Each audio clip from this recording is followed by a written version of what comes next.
गोविन्ददेवं वतिनां वरिष्ठं लब्धप्रतिष्ठं हरिभक्तिनिष्ठं ज्ञानेऽग्रगण्यं कृतभूरिपुण्यं विद्वद्वरेण्यं सततं स्मरामि मनसा स्मरामि।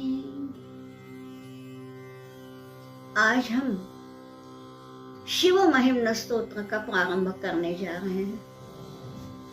मुझे मालूम है कि ये शिव महिम्न स्तोत्र कईयों के यहाँ होता है, उसका पारायण करने वाले भी बहुत हैं, मुखपाठ होने वाले भी बहुत हैं, और ऐसे भी कोई होंगे कि जिनको शिव महिम्न नाम तो मालूम है लेकिन कभी सुना नहीं, ऐसे भी कोई होंगे।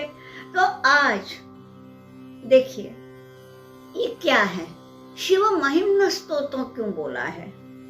महिम्न ये शब्द है संस्कृत, मूल शब्द है महिमा। महिम्न यह है षष्ठी, यानी शिव की महिमा का स्तोत्र, शिव महिम्न स्तोत्र। ये किसने रचा? पुष्पदंत ने। ये पुष्पदंत कौन था? तो देखिए ये गंधर्वों का राजा था, और आपको मालूम है गंधर्व कहाँ रहते हैं? सभी कोई हम भू भुवः स्वाहा, ये तो तीनों व्याहतियां तो सभी को मालूम है।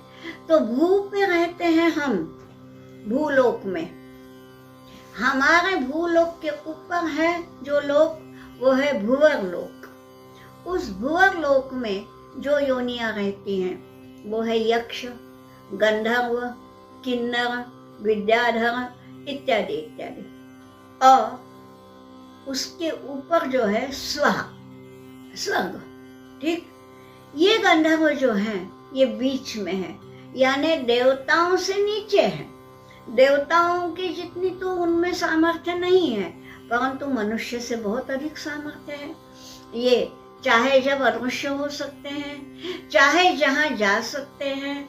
मन में आया क्या अभी यहाँ हूँ और अभी अमेरिका जाना है, उसे दूसरे क्षण वहां जा सकते हैं। तो ये इच्छागामी है, काम रूप है, यानी जो कामना करेंगे वो रूप ले सकते हैं।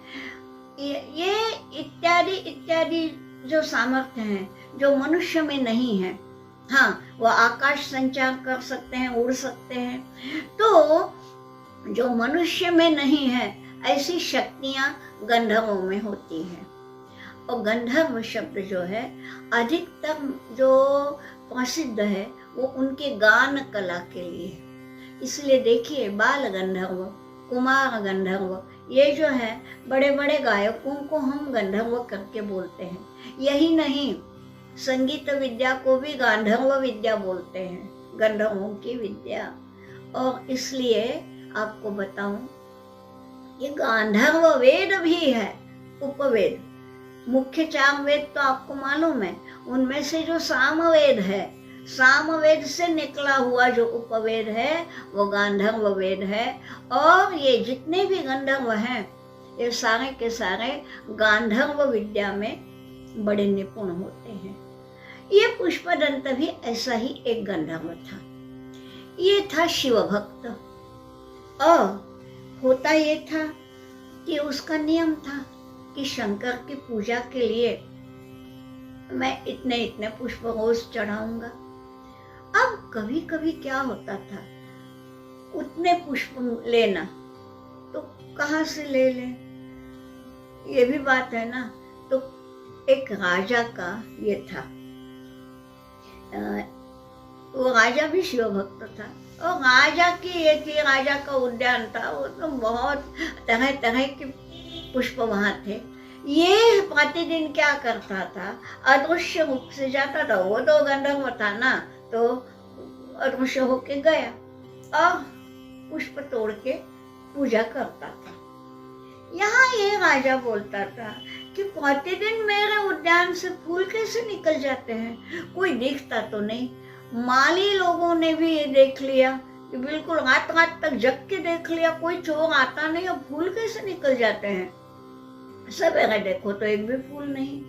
तो एक दिन क्या किया कि वहाँ इसके उद्यान में प्रवेश करने का जो है वहां पर शिव निर्माल्य रख दिया। ठीक, अब ये आया तो अदृश्य रूप से, परंतु शिव निर्माल्य को लांघ के गया ना। अब शिव निर्माल्य का उल्लंघन करना, उसको लांघ के जाना, तो सारी शक्तियां निकल गई उसकी। यानी क्या हो गया, फूल तो तोड़े उसने, परंतु वो दिख गया। अदृश्य रहने की जो उसकी सामर्थ्य थी वो लुप्त हो गई, वो दिख गया, तो लोगों को पता चल गया कि चोर है। और फिर जो आगे की बात आप अपने कल्पना से कर लीजिए, क्या हुआ होगा, दंडित किया कि नहीं किया, क्या, वो छोड़िए। मतलब ये कि शिव निर्माल्य का उल्लंघन करने के कारण उसकी सारी जो दैवी सामर्थ्य थी वो दैवी सामर्थ्य का लोप हो गया। उसके बाद इस शिव महिम्न स्तोत्र की रचना उसने की। था तो गंधर्व ही, गान विद्या में तो निपुण था ही, और इसलिए वो ये स्तोत्र गाता रहा। एक बात और है, ये माने गान विद्या निपुण होने के कारण शंकर जी जब तांडव करते थे तो उनके तांडव में भी ये साथीदार बन के साथ निभाता था। शंकर जी का वैसे तो वो लाडला था, लेकिन अब शिव निर्माल्य का उल्लंघन किया ना, तो भाई नियम है, सामर्थ्य तो गई। अब ये सामर्थ्य वापस लानी है तो शिव जी की ही स्तुति करनी है। तो ये स्तुति शिव महिम्न स्तोत्रम ये है। तो आज हम इसका प्रारंभ करते हैं। देखिए, यानी जिसकी सारी गंधर्व होते हुए भी जो सामान्य मानव बन गया था, उसकी पूरी की पूरी जो शक्ति, दिव्य शक्ति थी, वो इस एक स्तोत्र की रचना के कारण उसको वापस मिल गई। अब रचना तो हम नहीं कर सकते, पाठ तो कर ही सकते हैं। अरे गंधर्व जैसी नहीं मिलेगी ताकत हम में, लेकिन आज हम जिस अवस्था में हैं अज्ञान की, उस अवस्था से तो ऊपर जाएंगे ही। तो इसलिए चलिए सब हम देखते हैं। तो आज शिव महिम्न का प्रारंभ करते हैं। पुष्पदंत बोल रहे हैं। पहले तो ये बतलाया है, पहले तो उसकी यही है, क्या बोलते हैं हम उसको, प्रस्तावना ही है। स्तोत्र तो बाद में शुरू हो जाएगा, पहले तो प्रस्तावना ही है। तो क्या बोल रहे हैं पुष्पदंत प्रस्तावना में, महिम्नः पारन्ते परम विदुषो यद्य सदृशी स्तुतिर्ब्रह्मादीनामपि तदवसन्नास्त्वयि गिरः अथा वाच्यः सर्वः समतिपरिमाणावधिगुणन् ममाप्येष स्तोत्रे हर निरपवादः परिकरः। हे हर, संबोधन किया है, हे हर। हर क्यों बोला है कि भाई मेरे ऊपर जो ये आपत्ति आ गई है, मैं शक्तिहीन हो गया हूँ, इस आपत्ति का हरण करने वाला जो है वो है हर, इसलिए हे हर। तो संबोधन है हर, जो कि चौथी पंक्ति में आया है। क्या बतलाया है? पहली पंक्ति क्या बोलती है, हे हर ते महिम्नः पारम, तुम्हारी महिमा के पार जाना। ये परम विदुषो, तुम कैसे हो? ते महिमानम, ते यानी तुम्हारी, तुम्हारी महिमा, तुम कैसे परम विदुषो, यानी तुम अपार जो हो, तो ऐसी तुम्हारी महिमा जो है तो वो परम विद्वान के लिए भी यदि असदृशी है, असदृशी है यानी परम विद्वान भी तुम्हारे अपार अपरंपार महिमा का नहीं वर्णन कर सकता। ठीक, क्यों नहीं कर सकता? देखिए, ब्रह्मादि नाम अपि, ब्रह्मा, ब्रह्मदेव, यहाँ ब्रह्म मत दीजिए, ब्रह्म तत्व नहीं है, ब्रह्मदेव है। तो ब्रह्मदेव जो है, आपको मालूम है ब्रह्मदेव के 4 मुख होते हैं। क्यों होते हैं?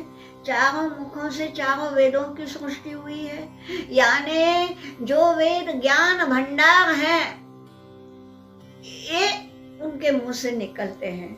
इतनी जिसकी ब्रह्मदेव की महिमा, वो भी तुम्हारी स्तुति नहीं कर सकते, क्योंकि तुम्हारी महिमा तो सबसे अपरंपार है।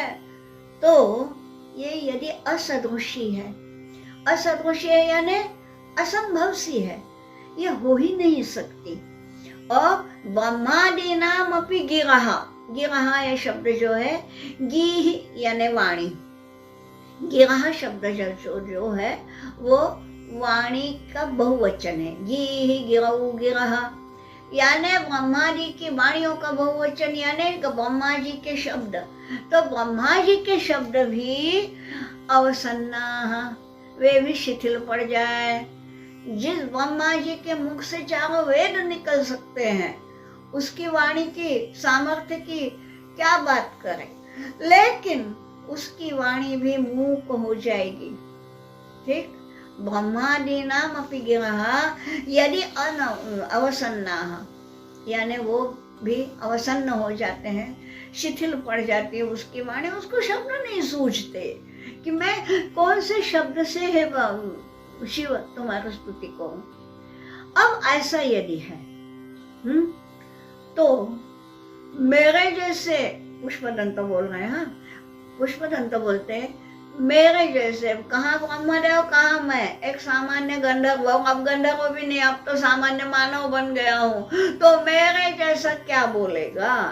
तो ये यदि असदृशी, ये यदि सब अनुचित है, अनुचित है यानी अपर्याप्त है, असंभव है, हाँ, तो भी क्योंकि तुम कैसे हो, अवाच्य हो, यानी वाच्य नहीं हो, वाचा में पकड़ने लायक नहीं हो।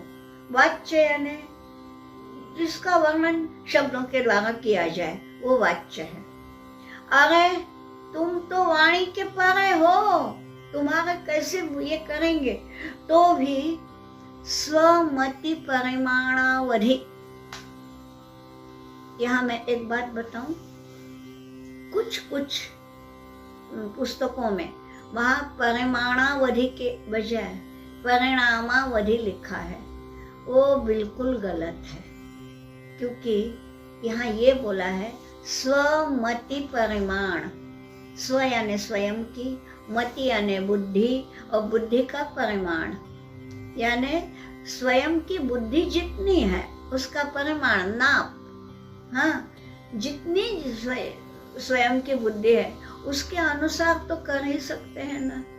ब्रह्मदेव ठीक है, वहां तक हम नहीं जा सकते, कोई विद्वान वहां तक भी नहीं जा सकते, लेकिन जितनी मेरी बुद्धि है उतनी बुद्धि के अनुसार स्वपरिमाण अवधि, अवधि यानी तक, जैसे हम बोलते हैं ना कालावधि तक, यानी काल की अवधि है ना। तो यहाँ स्वपरिमाणावधि, स्वमति परिमाणावधि, आप अपने स्वयं की बुद्धि के अनुकूल जितनी भी बुद्धि है उसके लायक जो भी गुणन यानी क्या बोलेंगे,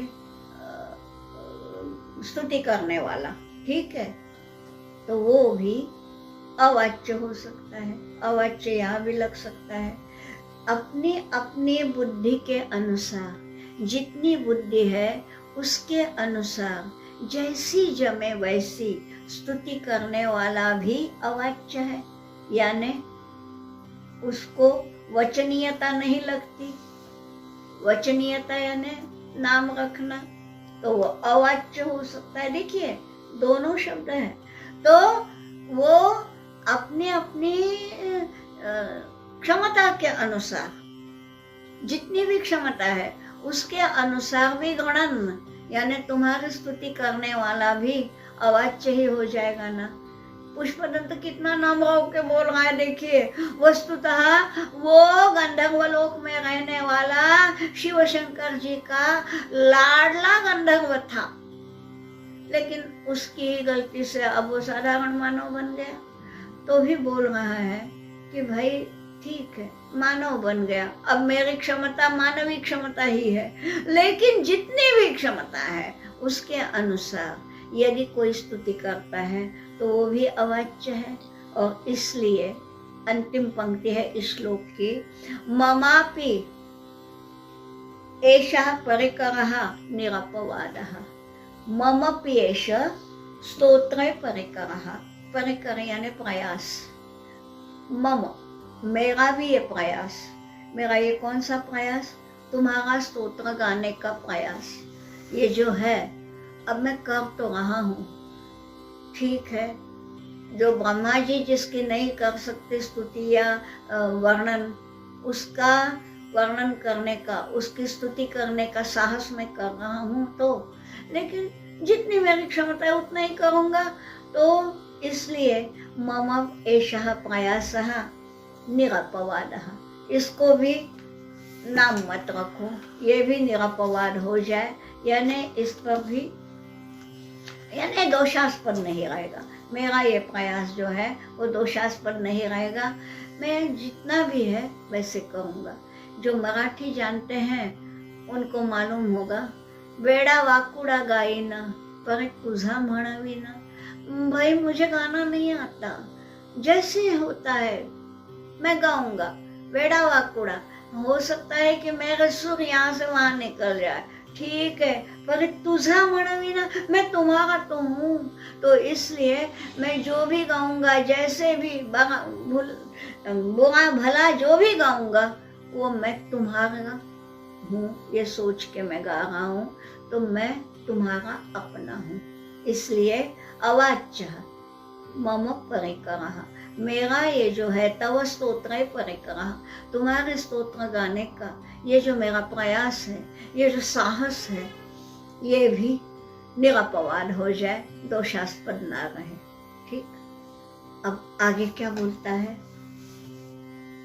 अतीतः पंथानं तव च महिमा वाङ्मनसयोः अतद्व्यावृत्यायन् चकितमभिधत्ते श्रुतिरपि सकस्य स्तोतव्यः कतिविधगुणः कस्य विषयः पदे त्ववाचीने पतति न मनः कस्य न वचः।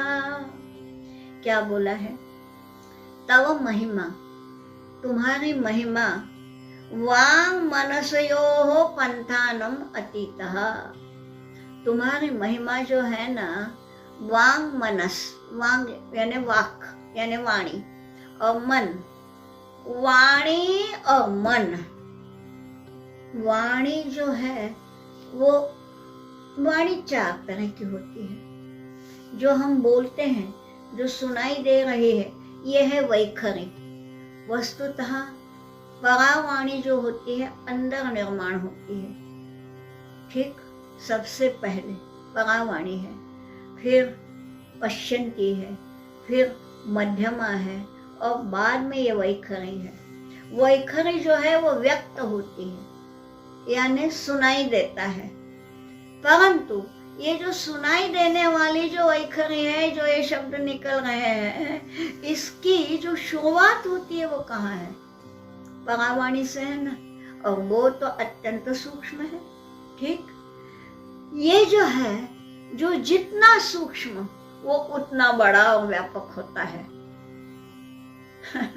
तो वाणी मूलतः सूक्ष्म है ही, और मन तो उससे भी सूक्ष्म है।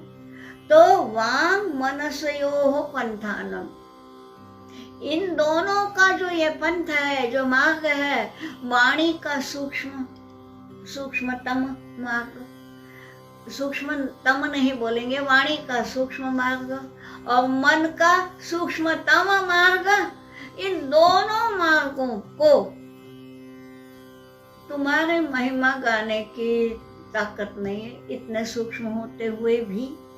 तो क्या बोला है, पंथानम अतीतः, अतीतः यानी परे, बियॉन्ड एवरीथिंग, यानी हमारी वाणी की महिमा के परे। हमारे मन जहां तक जाए, जहां वाणी नहीं जाती वहां मन पहुंचता है, इतनी दूर उसकी गति है, लेकिन मन भी वहां नहीं पहुंच सकता, मन से भी परे। ठीक, तो तव महिमा वांग मनसयो पंथानम अतीतः, वाणी के और मन के भी पंथ यानी रास्ता, उनके सारे मार्ग के अतीत, परे तुम्हारी महिमा है।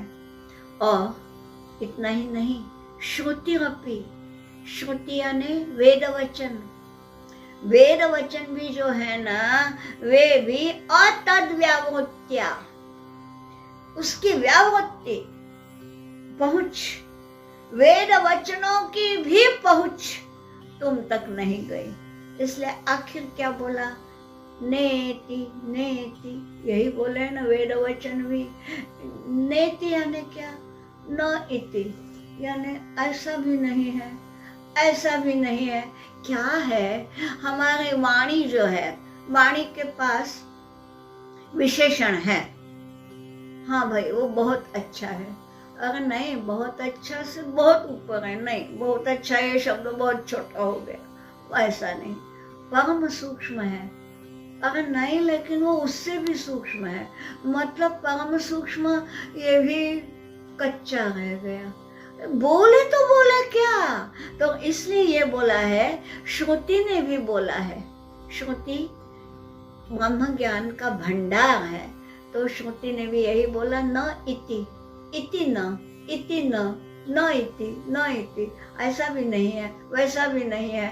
तो नहीं है क्या ये बतलाया कि वो वाणी से परे है, वो मन से परे है, वो बुद्धि से परे है।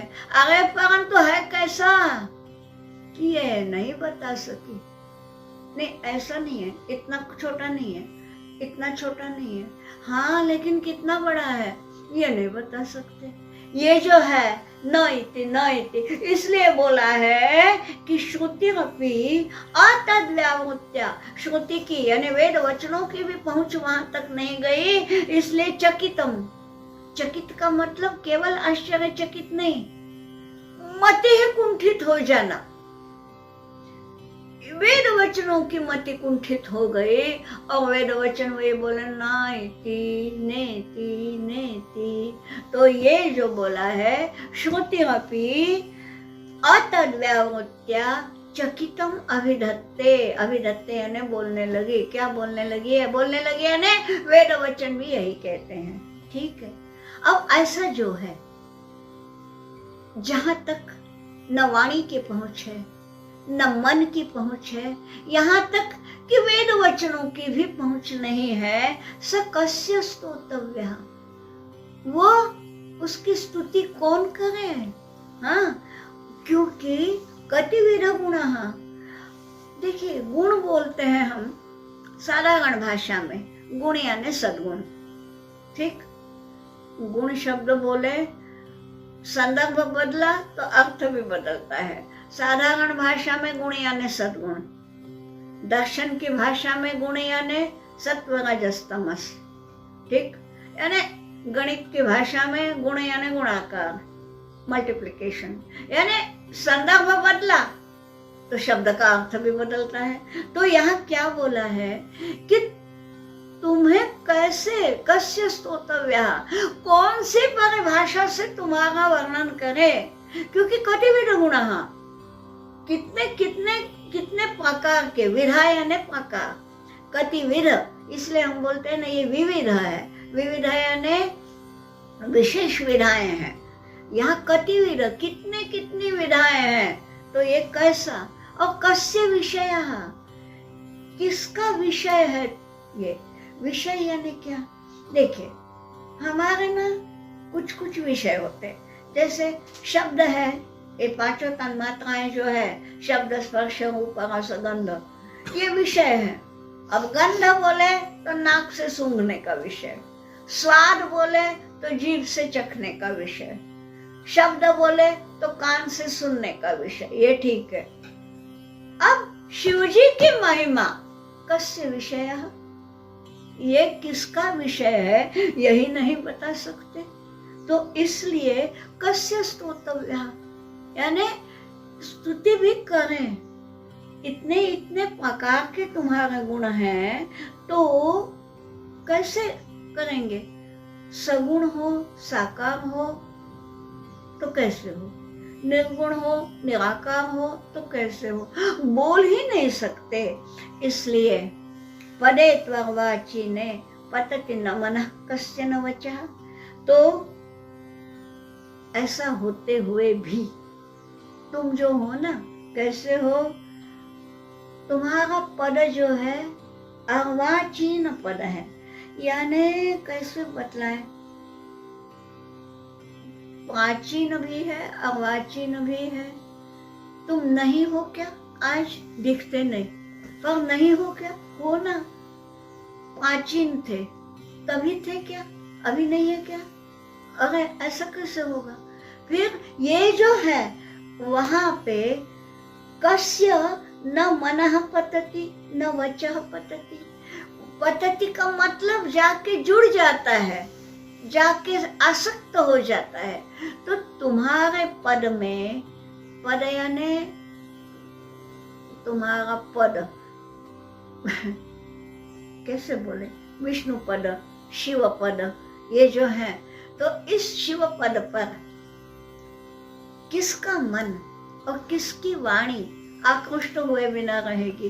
पतति, जाके वहीं पड़ेगी, यानी मन भी जाएगा तो वहीं पड़ेगा। इसका मतलब वहां गया तो गया, वहां से निकलने की बात ही नहीं, आसक्त हो गया, वहां लग गया पूरी तरह से। तो पतति न मनः कस्य न वचः, किसकी वाणी और किसका मन तुम्हारे पद, अब पद का यदि पांव लेते हैं तो भी ठीक है, तुम्हारे चरणों पे किसकी वाणी और किसका मन नहीं लग सकता? यानी सबका लग सकता है। This is a rhetoric question. किसका नहीं लग सकता? यानी हर एक का लगेगा। तो यहाँ ये बोला है पुष्पदंत ने कि मैं मानता हूँ मेरी सामर्थ्य तो बहुत कम है, फिर भी तुम्हारे पद में ना लग सके ऐसा मन भी किसी के पास नहीं है, ऐसी वाणी भी। तो कौन ऐसा होगा जिसको ऐसा नहीं लगेगा? हर कोई तुम्हारी स्तुति गाने को उत्सुक तो होगा, भले ही सामर्थ्य ना हो। अब ये केवल प्रस्तावना है, अभी आगे भी प्रस्तावना ही चलेगी, किंतु आज के लिए इतना ही बस है। तो यहाँ हम रुकते हैं।